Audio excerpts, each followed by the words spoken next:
Olá, rapaziada, tudo bem? A gente viu aí uma aulinha muito legal, muito interessante sobre ponto triplo, ponto crítico, a diferença entre gás e vapor, né? A gente viu que o gás água é possível de rolar. E aí que os físicos e os químicos fazem?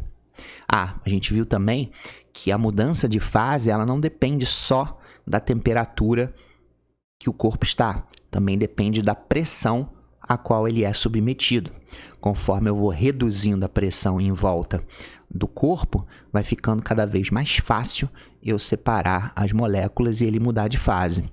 Então, esse diagrama, que é conhecido como diagrama de fases, ele vai mostrar para a gente em qual estado físico aquela substância vai estar, dependendo da sua temperatura e também da pressão no qual aquela substância é submetida. Então, esse diagrama é muito importante porque ele serve, por exemplo, para os físicos, para os químicos, engenheiros, determinar o seguinte: olha só, eu quero que, de repente, uma substância esteja no estado líquido, quando ela estiver dentro de um recipiente, dentro de um cilindro, e quando essa substância sair desse cilindro, eu quero que ela se transforme, por exemplo, em gás. Mas aí qual é a pressão que essa substância, porque você não pode mudar a temperatura, né? A temperatura dentro do cilindro vai ser igual à pressão externa. Então, como é que você vai manter essa substância no estado líquido? Mudando a pressão. Então, qual é a pressão que eu tenho que colocar essa substância dentro do cilindro para quando ele estiver lá dentro, ele esteja no estado líquido? Certo? Então, o diagrama de fases ele é muito útil porque ele vai informar isso. Então, o diagrama ele tem sempre esse formato aí que eu chamo de forquilha, tá? Parece uma forquilhazinha, tá? Do lado esquerdo, sempre você vai ter o estado sólido. Aqui no meio, sempre vai ser o estado líquido. E aqui do lado direito, o estado de vapor, tá? Então, por exemplo, se eu falar assim: qual é o estado físico dessa substância quando ela está numa temperatura de 20 Celsius e 4 atmosferas? Então, só a gente vê aqui, ó, 20 Celsius, perdão, e 4 atmosferas. Então, você vê que esse ponto caiu exatamente aqui, desse lado que é o estado sólido, tá? Bom, nem sempre as questões falam que isso aqui é sólido, líquido e vapor. A gente tem que decorar. Alguns exercícios ele mostra, indica que aqui é sólido, líquido e vapor, tá? Mas como é sempre tudo a mesma coisa, a gente precisa lembrar disso, tá?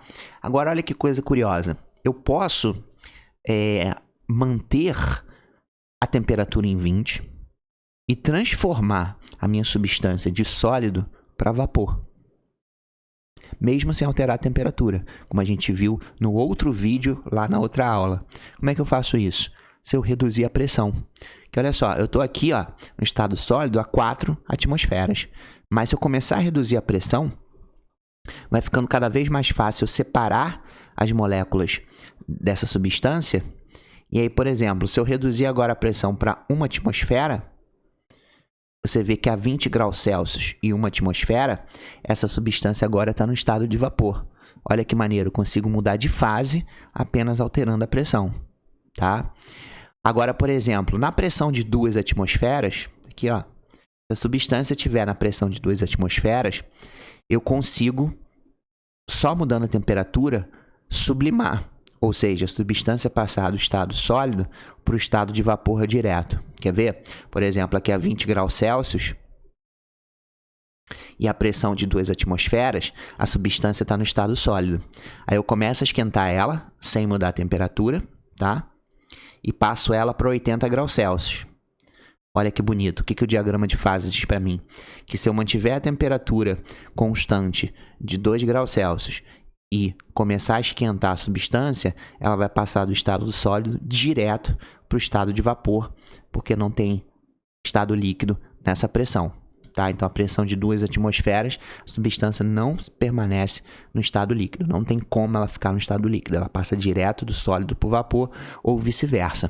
Então, essas são as coisas bonitas que eu posso determinar através do diagrama de fases. Então, por isso que ele tem uma grande importância para o químico, para o físico e para o engenheiro, principalmente quando ele for trabalhar com sistemas aonde a substância vai mudar de fase. Então ele precisa entender isso, precisa saber em que pressão que isso vai acontecer, qual a temperatura que ele está trabalhando e assim sucessivamente, tá bom? Então as questões de diagrama de fase geralmente são bem fáceis, são teóricas, então vamos fazer exercício aí para ilustrar a brincadeira. Um grande beijo, até a próxima, goodbye!